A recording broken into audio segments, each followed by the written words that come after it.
What's going on, guys? It's Brandon back here again today for another BFR. Happy New Year, everyone. Today we have a game that was still in 2022. We are now in 2023.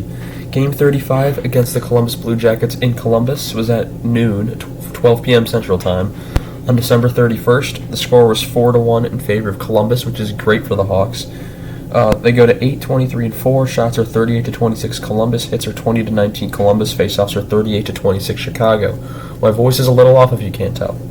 Power play, Chicago goes 0 for 5. Columbus goes 1 for 3. Stalock saves 34 out of 37. Korpisalo saves 26 out of 27. That can't be right because Hawks only had 26 shots, but you know what? Whatever. Stalock, coming into this game, had never lost to Columbus. He was 5-0. And we'll move on to the first, but I'll be back in a moment. Sorry about that, guys. Now on to the first period. In the first, Nyquist is stopped. Domi misses. Plays very back and forth early. There's no whistles. Shots back and forth early. Sillinger is blocked.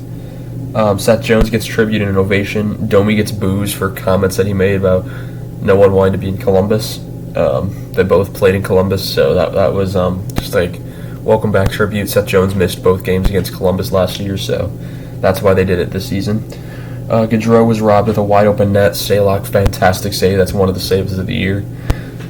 Caleb Jones gets away with a slash. 8:27 then. It's a Chicago snipe goal from Andreas Athanasiou, his 8th of the year from Phillips to make it 1-0. That would be Isaac Phillips' first NHL point as well. Roslovic is denied. Meyer has a near break, but at 7:15, Seth Jones takes a penalty to avoid the breakaway. It's for slashing, and it would be killed.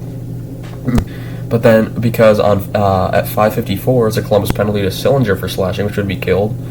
And that should not have even been a penalty. He slashed the stick out of his hands, and just hold on to your stick harder, McCabe, I'm sorry. So it would be 4-on-4 for 40 seconds, and then it would be a power play for the Hawks for a minute and 20 seconds. Lafferty's stick goes flying through the air. Caleb Jones was denied on a backhand. Tyler Johnson and Taze are denied. Bemstrom shoots wide. Then at 1:31, it's a Chicago penalty to Seth Jones, his second penalty of the period for holding. And at 1:20, 11 seconds in, it's a goal from Columbus's Emil Bemstrom. It's a one-timer, his 4th of the season, from Gaudreau and Boqvist, the former Blackhawk, to make it 1-1. We go to the second period, where at 19:05, it's a Columbus penalty to Bernie for hooking, which would be killed. And then at 17:05, it's a Columbus penalty to Gavrikov for hooking, which also would be killed. But it was a 5-on-3 for 1 second, and then 5-on-4 for a minute 59. Blue Jackets want a call. There's none. Athanasiou just barely saved. Dickinson couldn't get the rebound. 16:10, it's a Columbus 2-on-1 shorthanded goal to Nyquist, 7th of the season from Roslovic to make it 2-1, so a shorthanded goal goes the other way. Gabranson and Domi have been bickering at the entire game. That would continue.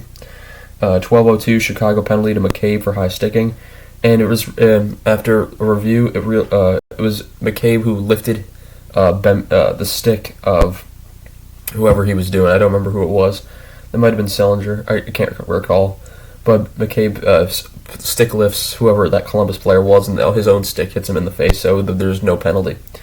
Roslovic has a breakaway. Big save by Stalock. Bemstrom is denied. Reese Johnson leaves the game after crashing into Hawks net, stopping Sillinger.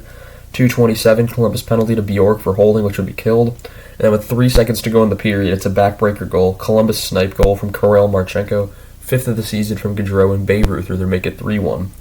We go to the third, where there's a scramble in front of Stalock, which would be covered, and at 19:34, it's a Chicago penalty to Murphy for hooking, which would be killed, as all they would, except one. Let's get used to saying killed.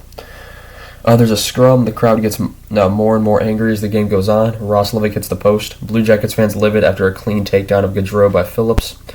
Crowd booed for about a minute straight after that. Bad icing call in Columbus, I'll admit that one, but then at 2:30, it's a Columbus penalty to Olivier for cross-checking, which would be killed. And Olivier is one of those players that he's very easy to hate. I don't like him at all, that's for sure, just the way seeing him play. He's definitely one of those goon-type players, and I don't like those players. The Hawks pull the goalie at 2 minutes. Columbus pressures before that. Domi is saved. The Hawks have a timeout at 50.6 seconds. And then at 38.5 seconds, it's a Columbus shorthanded empty net goal from Gustav Nyquist, his 8th of the season, second shorthanded goal of the game from Corrali to make it 4-1, and that would be the game. And it was a close call for Chicago if they had a lead in this game. because if they had won this game, they would then pass Columbus for second last in the league, and Columbus would move into last. So Chicago now has a 4-point gap between them and the team that's in second last. So let's keep getting as many points in between there as possible, and the Hawks will get last. Best odds for the draft lottery, and that's how I'm supposed to do it. And there will be another video out today. It will be the power rankings. It will be a combined November and December power rankings as a apology from me. So it's going to be just one power rankings based off October, but it will be just a 2-month analysis, end of the year analysis, if you will. But that's going to be all for this one, guys. I want to thank you guys so much for watching, and I shall see you guys in the next one. Goodbye.